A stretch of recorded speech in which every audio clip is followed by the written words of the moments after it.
Brown to take a chance on me and have an opportunity to change the game for not just only for myself, but a lot of the younger African-American quarterbacks that's coming up in the game. And just to hear Deshaun Watson and just to hear a lot of those quarterbacks mention my name, the whole goal is trying to open the doors for everyone.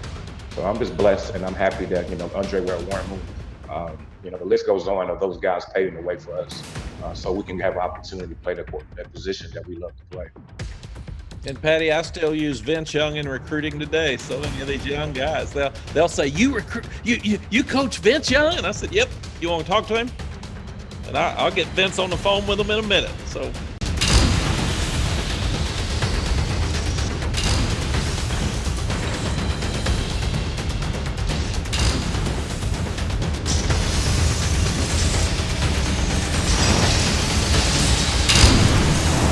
Hi, everyone, and welcome to this week's edition of Queued Up. I'm Patty Smith with the Harris County Houston Sports Authority, looking to provide you great sports content in this time when sports are very limited. Now, of course, we brought you conversations over the last couple months with some of Houston's greatest athletes and legends, and tonight is no exception, except for the fact that we have two legends. Two from the University of Texas, head coach Mack Brown, who is now coaching at North Carolina, and former quarterback Vince Young. Both, of course, were part of that 2005 national championship team. We'll talk about that and much more because right now those guys are queued up.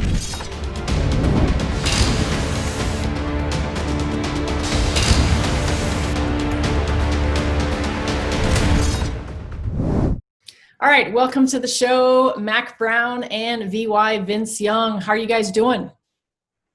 We're doing great. These crazy times, Patty. I don't like Vince Young. I love Vince Young. He's part of our family. I think about him parts of every day. He put himself in the Hall of Fame. He put me in the Hall of Fame. So he did both. But seeing his smiling face makes my day. Well, he didn't smile here until you started talking. I couldn't get him to smile, so clearly. I've had to make him smile a lot over the years, but Vince and I have been through a lot together. We've had our great days. We've had tough days, and in every case, he responds. He's a winner. He's a leader, and he gets it. And that's what makes sports so much fun, Patty. Your life's been involved in sports your whole life, and if we had the locker rooms with the Vince Youngs and the Brian Arakpos and so many other great people that are great football players running our country, we'd be in great shape. Vince, I mean, listen to all that stuff. I mean, that's a lot of love right there. Is my guy. I have a lot of respect for him because he taught me a lot, not just football, just a lot of stuff off the field, how to become a father, husband, all of the above. So I just appreciate everything about Mack Brown and his wife, Sally Brown. Well, I want to ask you both. I know they're awesome. Coach, as you said, these are crazy. You're up there in Chapel Hill. Vince, I know you're down here in Houston with me, but Coach, tell us a little bit about how this has really affected you, not only as a coach, as a, from a football standpoint, but personally. What have you been doing during these last couple of months? Well, Patty, I got back into coaching because I love the players, and we've missed them. You just don't get to see them. And what I realized when I went to TV, I didn't miss the games, and I didn't miss the money. I didn't miss the rings. I missed the guys. They're fun, and they're at a pivotal point in their lives where they're learning. And Sally said once, what I do best is mentor young people, and that's what I like to do the best. So what we've done is, thank goodness, we have a really good staff because you've got to have a tremendous staff right now because you're responsible for your team, but you don't have much control. And Vince ran our team. Our teams, our great teams at Texas were player-led. They weren't coach-led. I like to think so. But the last year when Vince won the national championship, what I did most of the year said, good job, Vince. Oh, good.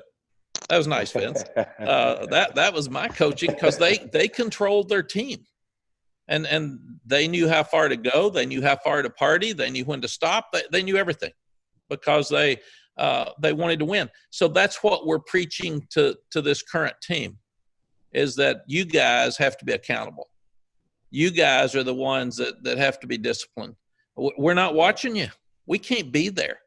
So you got to act right. You got to do right. You got to get yourself ready to play. And Patty, everybody's going through the same stuff with the COVID. So whoever comes out of this thing better is going to have the better team next fall. So it's on you guys. It's not on us. You know, I've heard you talking recently in the last couple of days as college football and all the sports is trying to make its return and figure out how to do that safely, timely. What is the latest coming from college football? I've read that, you know, some 6 weeks training, kind of training programs coming into play starting in the middle of the month. Are you prepared for that? What are your thoughts on that, from keeping your players safe and uninjured and then getting ready and hopefully being able to play? Well, Patty, the NCAA Oversight Committee is looking at what they will allow us to do. And I hope they will be lenient and loosen up some of the rules, because right now all the workouts are voluntary. And not all the kids are disciplined enough to do what they're supposed to do all the time. The great ones do, but you got a lot of guys that need to play that aren't as disciplined as Vince was and some of our other guys. So we're bringing some guys back on the 12th. They'll be tested. I'll be tested. It'll take a couple of days to get the results back. If they've got a negative test, they'll have to go back home and quarantine.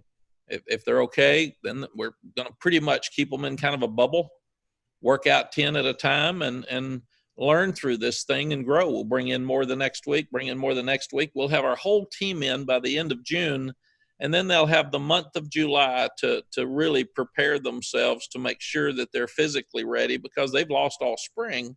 And the tough thing that people don't understand, some of these guys don't have internet service. Some of them didn't have weight rooms. I mean, they're incredible people and incredible stories. One of our linebackers was running sprints in the hallway of his apartment complex because it was storming outside and he didn't have any place to go. Another one's running with a backpack full of books because they don't have weight. So these guys are just incredible, and their stories just they're really heartwarming.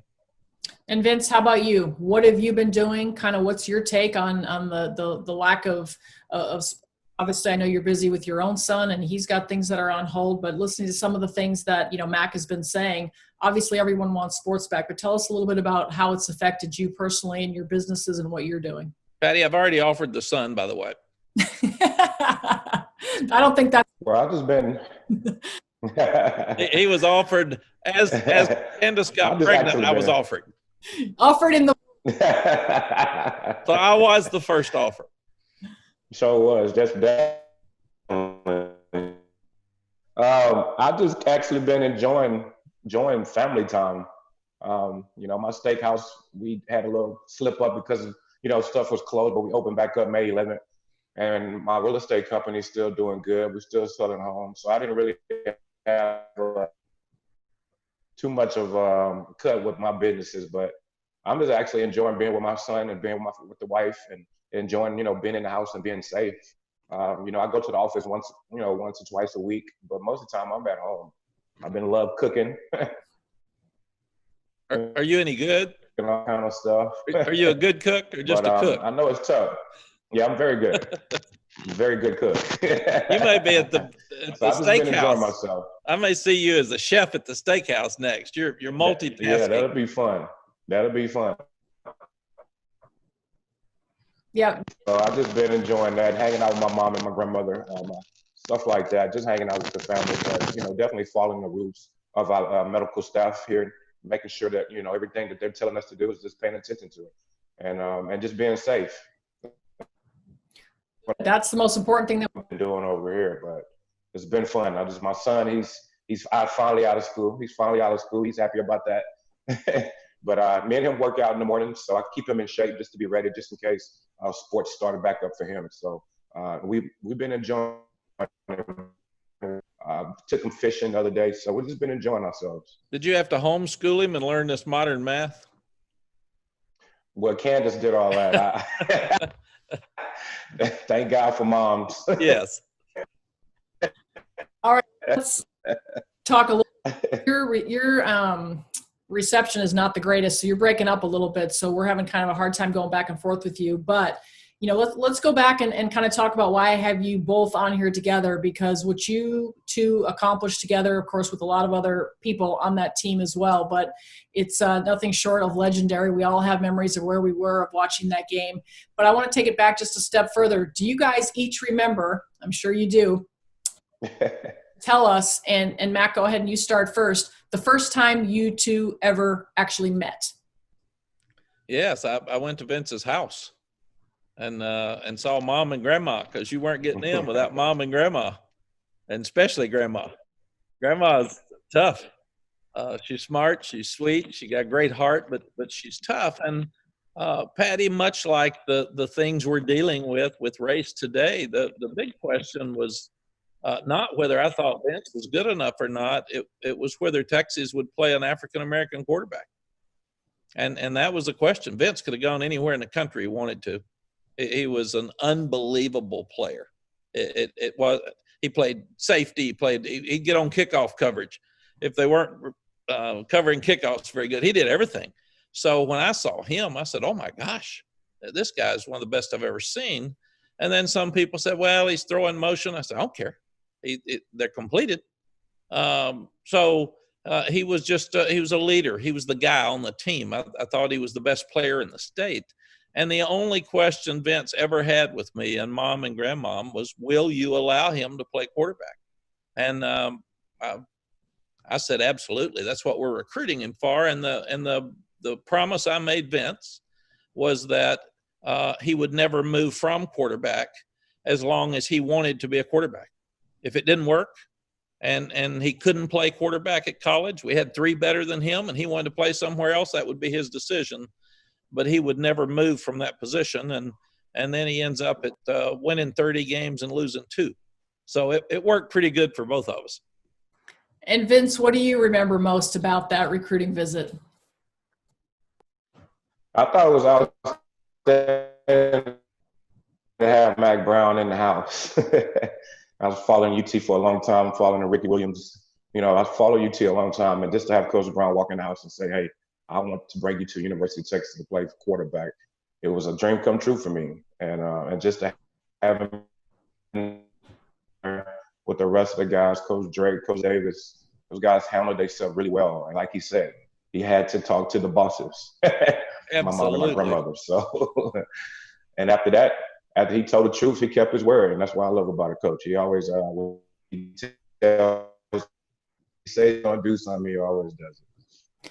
Well, and Vince thanks. Talked about this recently because Vince. When we at the Houston Sports Awards this year, we established Brothers in Arms with you, Andre Ware, Warren Moon, and Deshaun Watson.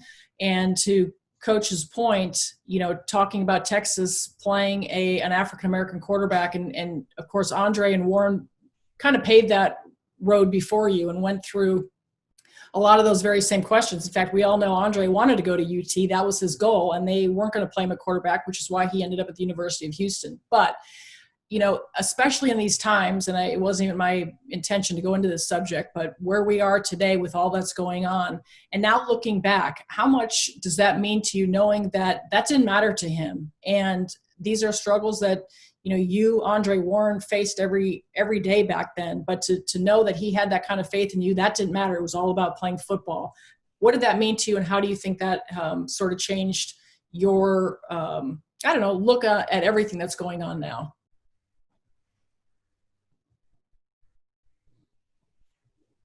Because, we had to fight that battle for a long time of, trying to change it from the people calling us athletic quarterbacks instead of us being just called quarterbacks.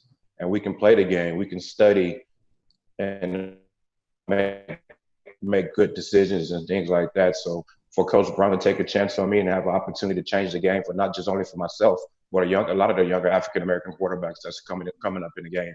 And just to hear Deshaun Watson and just to hear a lot of those quarterbacks mention my name, the whole goal was trying to open up doors for everyone. So I'm just blessed, and I'm happy that, Andre Ware, Warren Moon, the list goes on of those guys paving the way for us, so we can have an opportunity to play that position that we love to play.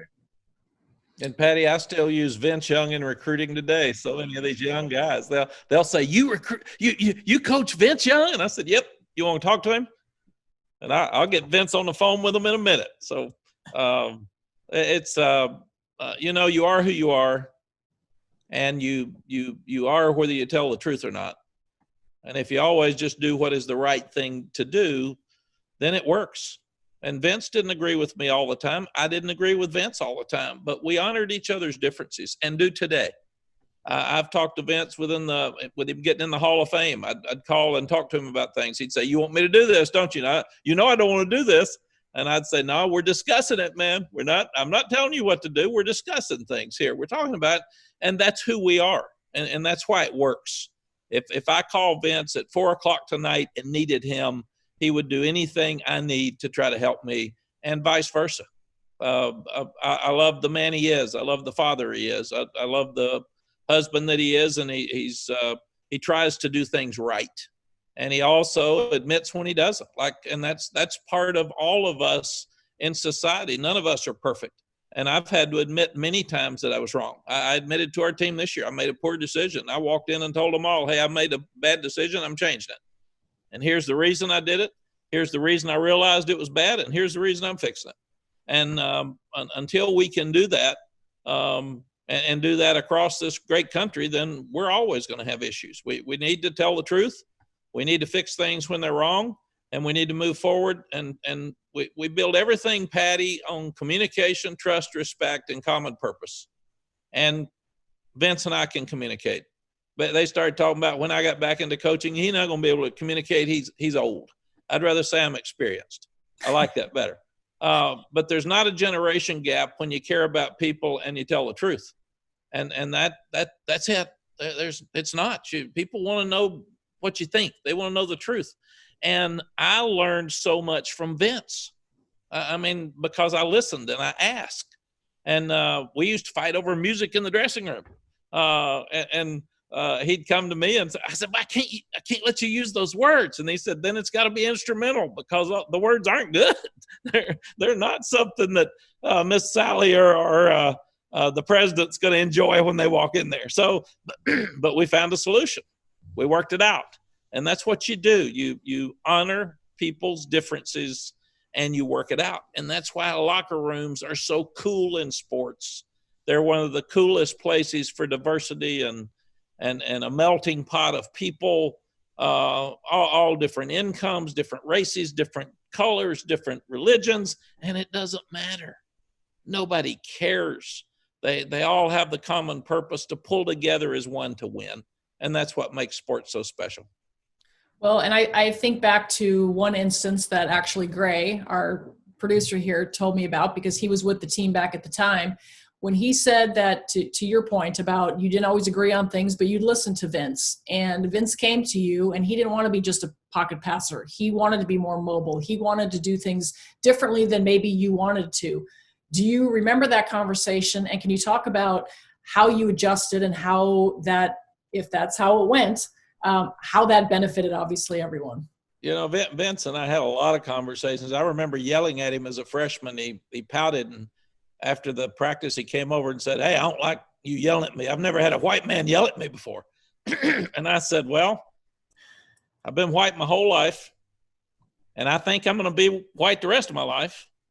And you're going to be my quarterback, so I'm going to yell at you some more. So we got to get used to this." And he patted me on the head and said, "I got you, Pops." And it was never mentioned again. We never even had an issue. And what we wanted to do with Vince, and I remember he was struggling some his second year, and I didn't think we were doing all the things he could do the best and enjoy the best. So we actually went to Vince and said, "Tell us, give us your top 5 runs. Give us your top 5 passes." So he put in the offense that he felt like was not best just for him, but best for the offensive players that we had. And Greg Davis and I trusted him, and we loved him. He called the last play of the national championship game because those are things that we had looked at. What do you feel best about? So like Vince said, people start talking about who's a smart quarterback. He's really smart. And that's what made that offense average 50 points a game and rush for 250 yards and pass for 250 yards, and nobody could stop it. The biggest problem I had with Vince, and it might have cost him the Heisman trophies, he was so far ahead early in the third quarter, I had to take him out. and I didn't want to get him hurt. And we were beating people in the 70s and 60s. So I said, okay, come on, Ben. Oh, man, come on, Coach. Leave me in at least another drive. So, and he talked me into that a few times too. So Vince, I mean, go back to, just the whole, and I want you kind of both to answer this, but Vince, I want you first, going and taking the field on Saturdays, the glitz and all things that was the University of Texas, taking that field in front of 100,000 people at a time, Matthew McConaughey on the sidelines, and you're just like the OG out there. Can you sort of, tell and describe to the viewers what that was like, and just describe that feeling? Well, it was it was outstanding, just to walk out in that stadium with the smoke and everything. And, what Coach Brown used to always say, remember that you are not only representing yourself. There's a lot of guys that wore this jersey before you. So go out here with class, go out here, have fun, and let's win the ball games. And make sure that you say thank you to the fans. I mean, we had really good coaches, and it was always trying to the way you need to carry yourself, conduct yourself, be respectful. Don't go out here and because we beating them by 50 points and be bragging and stuff like that. So Coach had us doing stuff with class. And, when he was walking out in those stadiums, this was like the best feeling ever because we knew what we had as a team and what was our destination, where we was trying to go. And every time we walked out on that field with Bevo, it was on. It was a little hot too, but we had a good time winning. And I used to hate him taking me out the game because I was like, Coach, just give me one more series so I can throw one more touchdown or something like that. But he was like, nope, you're not doing that. We're going to let your other guys get in here and play, and we're going to move on from this game and get ready for the next one. So we used to do everything with class, and I like Coach Brown for doing it. And Patty, I do think that team had fun. A lot of people don't have fun anymore. That team knew they were going to win. That they love to fight. They love to come from behind. We get behind Oklahoma State every year and have to come back to win. But they loved the fight. They loved the games. They loved each other. And they were so talented that the practices were a fight. They competed with each other in practice. And in most cases, they were playing against better players in practice than they were in the games. Well, we have to talk about that national championship game. Obviously, everyone, as I said earlier, loves to reminisce about it, remember where they were when they were watching it. And of course, just to set it up briefly, USC versus Texas, two unbeaten teams. I think both teams spent the number 1 and number 2 in the AP polls the entire season. Two Heisman Trophy winners. Just, everything set up to be what it turned out to be, but I think no one expected it to turn out to be as great of a game as it was. But if each of you could tell me, I mean, Vince, we've talked about it a million times, that last play, and you get asked about it all the time, and Coach said you called that play. But what stands out most for you two about that game when you look back and remember it? What do you remember most, Coach? I think the thing I remember most is that we were a very confident team, and that everybody talked so much about USC. I was so proud of our guys because we kept our mouth shut. We'd won 20-something straight games, so it wasn't like we weren't good. But we kept our mouth shut. We walked in. We bragged on USC. We gave them all the credit that they deserved, and we said we would do our talking after the game. And if you go back and look at great teams, and Vince is still very close to the guys on this team, many years later, great teams stick together. And when we went down 12 points with 6 minutes and 42 seconds left, two of our best defensive players are hurt and out of the game. Vince turned it on. He started walking up and down that field saying, come on, man, we're going to win the game. And everybody's head was down. Everybody, the defense's head was down. He said, give me a stop. You got to give me a stop. And that's what's so special about great teams. They never gave up. They never quit. They were never out of a game. And these guys, a lot of people were sacking the bats. A lot of people were headed home. And Vince and his boys weren't through. They weren't through yet, and came back and won one of the best games in college football history. Of course, you got that stop on Lendale White on 4th down with like 2 minutes left in the game. And Vince, that last 2 minutes was all you. And I don't want to put words in your mouth and say, okay, that was what you remember the most, but kind of take us to that moment. My main memory that I always tell people is when I escort police officer got hit. A car hit him And some way and somehow he got to the game and still came to support us. I think Coach Brown, you gave him the game ball. We did. Patty, he got hit by the bus. I mean, he got waxed. Yes. And he came to the game and supported us still. And I tell a lot of people, yes, about the game and things like that, but that right there was a memorable moment for me, for somebody to go through that situation and still figure it out to get out of that hospital and to get over there and support us. I thought that was really, really outstanding class from him. So, and then also, and Coach Brown giving him the game ball. So I remember that moment for the rest of my life, that one. Well, Patty and Vince taught me so much. He went down to the special teams before we kicked off and said, hey, gave him a pep talk. He's down in that defensive huddle. I need one stop. One stop, and we're going to win the national championship, man. And coaches can do it, but again, we just said player-led teams win, and that's what he did. He was not just the quarterback, but he was involved with the defense, involved with the special teams, and everybody on that field. And Vince, I mean, that you didn't describe the memory that everybody else remembers, and with down by 5, but you've got to take us through that last play of the game. Well, I mean, we talked about it before we left. Before we left Austin, and it actually happened, and we went through the play, and I just remember me trying to check the ball down to David Thomas or Brian Carter, and the defense did their job, and Selvin Young did his job, and made a little bit, and then left that lane open for me, and thank God Blaylock made a key block, and I just took off running from there. It opened up like the Red Sea. It really did. And Patty, things people missed, the discipline of this great player at quarterback. He gets in the corner, maybe the greatest play in Texas football history. He doesn't spike the ball. He doesn't throw the ball in the crowd. He holds the ball. He gives it to the official because he knows we've got to go for 2. We're up by 1, and there's 19 seconds left. He gets the play. We called the quarterback draw, which wasn't a great play. They had an extra guy over there. He ran over all of them and knocked it in. And as we were going back out, people also missed that he had us at the line of scrimmage quick enough because of the class that he had shown after he scored. They had 12 men on the field and had to use their last timeout. And that was huge because if they had another timeout, they could throw a ball down and possibly get a long field goal and tie the game up. So the discipline that Vince and that offense showed in that last 19, 20, 26 seconds maybe of that game was phenomenal. Yeah, and Coach Brown, like he don't give himself a lot of love, but he always told us, act like we always been there. When we go in the end zone, act like you've been there before.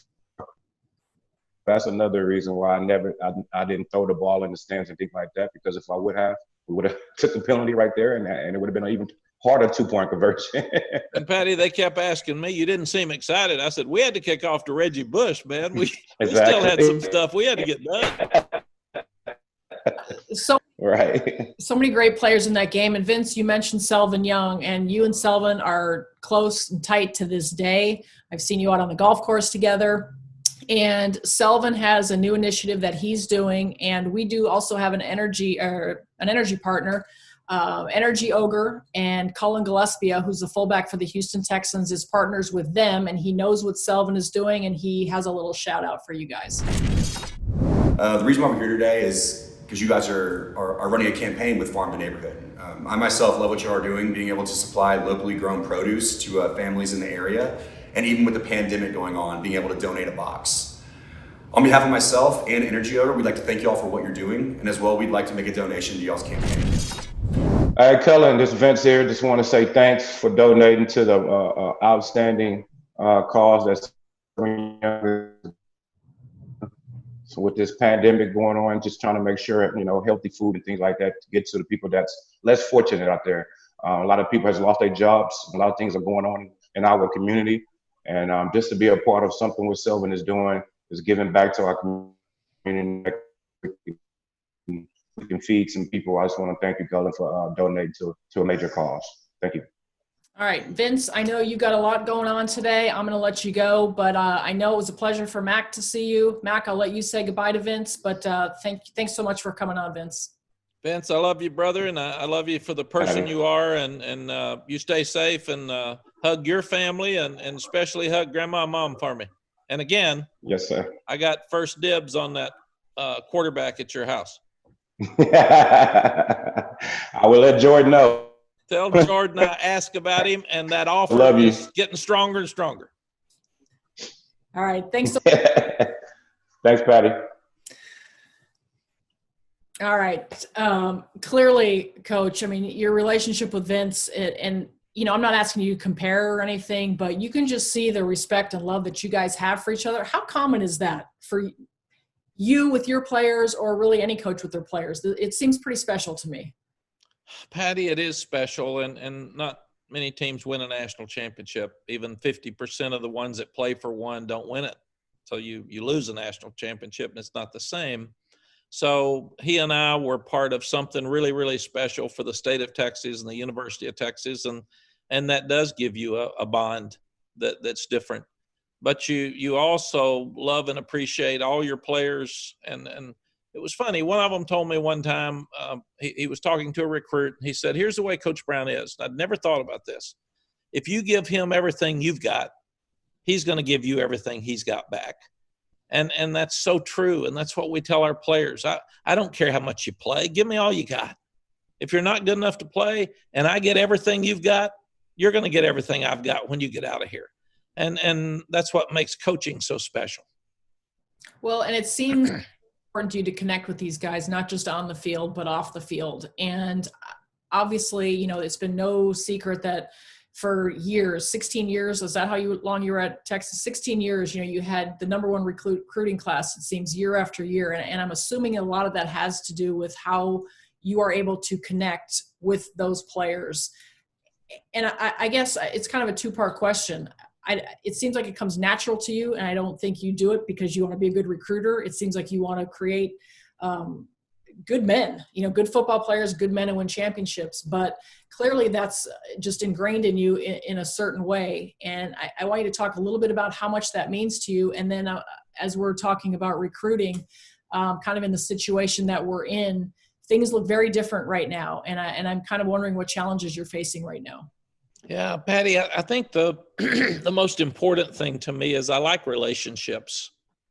I like to get into people's heads and know who they are, and it's fun for me. And I like to know about their lives, and I like to be honest with people, because a lot of people aren't honest with you during your life, and I want to be the person that is, and I want that to separate from other people. I never want anyone to feel like that when they're talking to me, they got to figure out what I'm saying. I want it to be very direct, and I want it to be real. And that's one of the challenges when people were saying, older coaches can't recruit anymore. They don't have the energy. They can't relate to these young people. Young people haven't changed. They want to be good. They want to be treated right. They want to be pushed. They want to be disciplined. They want to be successful. And I love seeing that out of them. And I'm at a point in my life where I don't care about any of that for me anymore. I've already done what I need to do. So I'm at such a wonderful place that I can give back and try to help others, or I can enjoy the Selvin Youngs and what he's giving back to society, or the Vince Youngs for what he's doing in Houston right now, and watch them with their families. And 31 years of this, you got a lot of players and a lot of families, and it's really cool. On Father's Day, it gets hard trying to answer all those phones and phone calls and text messages, and the same with Mother's Day for Sally. But the Hall of Fame was the coolest thing for me, because it gave me a chance to say to all the staff, all the coaches, and all the players, thank you. Thank you. And very few people get to do that. And I always told my friends, what would you want more than anything else? I said, get all my friends in a room together, because they're from North Carolina, they're from Tulane, they're from Appalachian State, they're at Texas, but they're all similar. I'd love for them all to get together. So when we got to New York, we had this huge party, and it was so cool to see all the ex-players from different places that related to each other. And telling stories, and you know how they tell stories about coaches. About half of them are true, but it didn't matter. They believed them. But that's what makes it so special. That's what makes recruiting so special. And Bo Schembechler, the Hall of Fame coach at Michigan, told me one time, Patty, I said, how do you figure out who to recruit in the end? And he said, take the ones you like, because they're going to like you. And if you don't like them, they're going to know it. And it's not going to work, because they're not going to fight for you in the fourth quarter. If they like you and you like them, you're going to win a lot of games with guys that just want to give you everything they've got. How tough is it right now in these conditions? Obviously, recruiting is just at a standstill, and maybe not even as concerned about how it's affecting right now, but what this is going to mean down the road. I think, Patty, again, we try to recruit guys as close to home as we can, because we want the parents and the coaches and their friends to be able to come and see them play, and we want the guys to get away from home far enough they have to grow up, but we want them to be able to get back home as much as they can. So we're having a great recruiting year right now, and I love the kids that we're involved with. It's hurting evaluations from spring for next fall and next spring, so we're all going to have to do a tremendous job in the fall of trying to see enough in-person games that we can catch up on the 22 class. But we're pretty much in great shape with our 21 class. You know, I was going to ask you about the Hall of Fame. You obviously answered that, what that meant to you going in the Hall of Fame in 2018. Of course, Vince followed you in 2019. And I know that was obviously special for you to see him go into that Hall of Fame as well. Is Vince, maybe not fair to say, but the best you've ever seen at that position? He was definitely the most productive I've ever seen. He if he'd come back for his last year, I think he would have won all the games again, and his record would have been 50-something and 2. So that's just who he was. He was an amazing player, even a better leader. He had a confidence about him in that huddle that he could be dancing and singing and still have his thumb on every part of the team in the game. So that position is so important, Patty. And Colt McCoy took us to a national championship game and got hurt, or he would have won it, I thought. He only got to play 5 plays that game. But absolutely, for what Vince accomplished at Texas, he has to be one of the greatest to ever play that position, if not the greatest.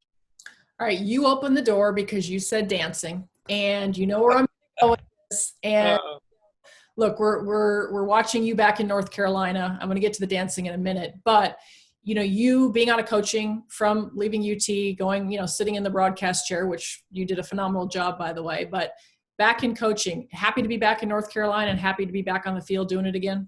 Yeah, I've had a great year. It was a really good decision. I love doing your job. I love the TV gig. It was fun. I learned so much. I learned so much about the media. I learned a lot about myself. I got re-energized. But after being here for now a year and a half, absolutely no doubt that this is what I need to be doing at this stage in my life. I'm having a lot of fun. All right, which now brings it to the dancing. What, you know, you go back there and we're excited for you that you're back coaching again. Obviously, you've been a good friend over the years, you know, but then after that South Carolina game, to see you dancing in that locker room, it literally, Gray and I were watching this thing and just laughing, and it just brought tears to our eyes to see just that cool moment. And I know you've got a great story behind it. All right, Patty, there is. We were having trouble connecting as a team. So in preseason, we said everybody has to get up and tell their story. Tell us about your parents. Tell us about what they did for a living, what they do. Tell us about the greatest moment of your life. Tell us about the toughest moment of your life, and who do you respect the most on this team and why. And some of it got pretty tough. So Dre Bly's young corner coach on our team in the Hall of Fame, and I said, Dre, let's start a dance contest before every team meeting because I want some smiling. I want them to have some fun. So we'd rate everybody 5, 7, 9. And we had a blast. So we got to the end and they said, okay, coach, you got to tell your story. And I said, okay. And I told them I've been divorced and had 2 knee replacements. And they said, whoa, we didn't know you had some trouble in your life too. And I said, everybody's got trouble. And they said, okay, now you got to dance. And I said, no, I'm Church of Christ. I don't dance. And they said, whoa. You said all inclusive. You promised everybody would tell their story and everybody would dance. Everybody's danced but you. And I was kind of caught off guard. So I said, okay, you beat South Carolina, which I didn't think we could do, by the way. I said, I'll dance, but you got to beat South Carolina first. So they got real quiet. 3 weeks goes by.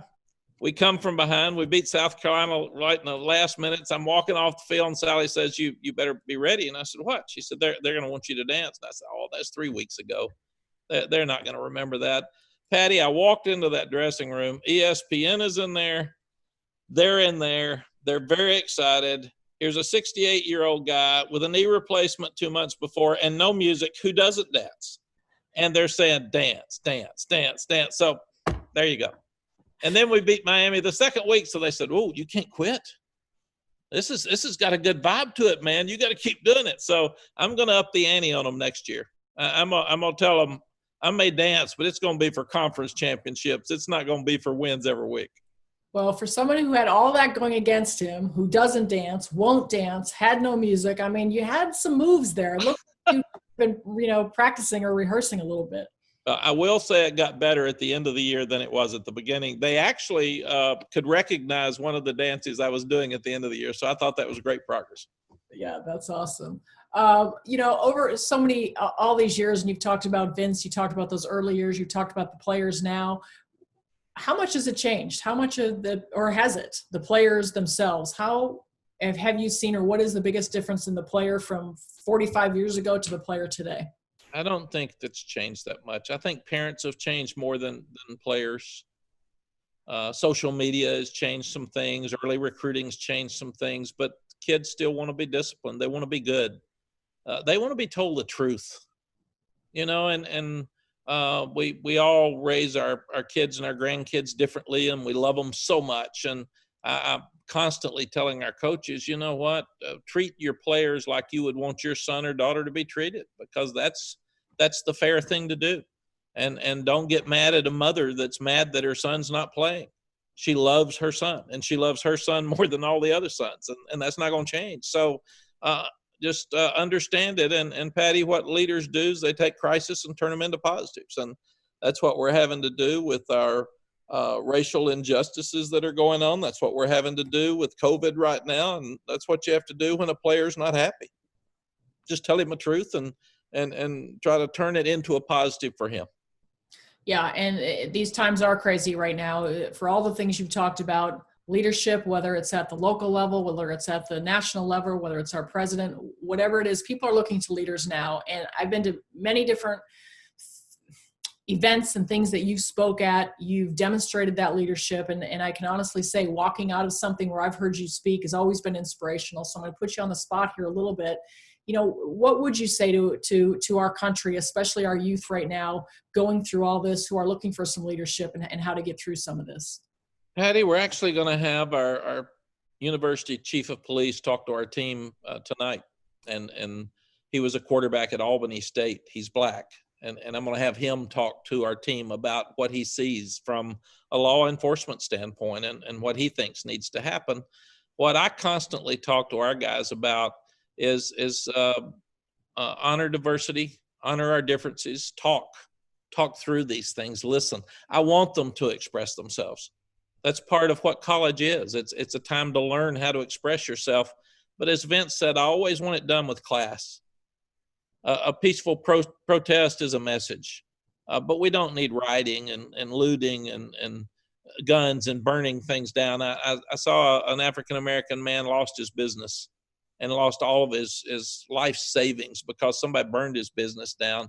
He had nothing to do with that awful killing murder the other day. So let's be peaceful, let's be smart, and let's work hard to create change in our system that needs to be changed, but let's don't do it with violence. Love always is better than hate. So let's work our way through this. Let's talk our way through it. Let's love our way through it. Let's listen our way through it. Let's learn from each other, but let's don't keep burning buildings and destroying property of people, especially at a time where people are so needy and they're struggling enough anyway. Well, very well said. Now, every one of these shows that I've done, I kind of end with the same question. And this is not to say you're at the end of your career by any stretch, but you've had such a long and successful career, about to embark in another season, already been inducted into the Hall of Fame. But look, when it's all said and done, what do you want people to look back and say? How do you want to be remembered? What do you want your legacy to be? Patty, I only want them to say he gave us everything he had, and he always did what he knew was the right thing to do. That's it. 100%. He was fair and he was consistent. I want to be like 50 first dates for our players and our coaches. I want them to see the same thing out of me every day. And I don't want them to get worried about how he's going to respond to this. I want them to understand how I'm going to respond to everything. And since Vince has already left the call and left this show, what do you see Vince, you can't speak for him, but what's Vince Young's legacy? Vince Young's legacy is he did something very few people have ever done. He won 2 Rose Bowls and was the most valuable player in both of those. He won a national championship at Texas, which hadn't been done for 35 years before that. And he also is in the College Football Hall of Fame. So he has left his legacy, and he did it the right way.